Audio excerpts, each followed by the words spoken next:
Magluto tayo ng kakaibang recipe ng bangus na alam ko magugustuhan ninyo, ang spicy satay bangus with tofu.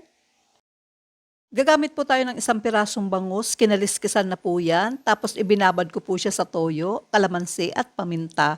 After isang oras, hiwain natin ng 8 pieces, tapos lagyan natin ng flour sa magkabilaang sides and iprito natin until golden brown and set aside. Ipiprito din po natin ang firm tofu until golden brown and set aside.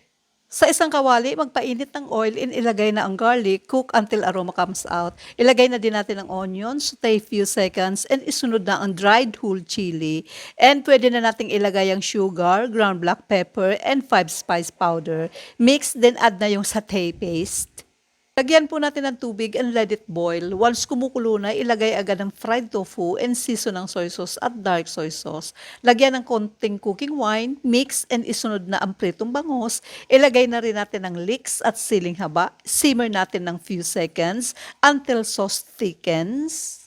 Kung gusto niyo po ng sobrang lapot, lagyan na lang po ng cornstarch and ready to serve na ang aking kakaibang recipe sa bangus. Kainan na! Tara!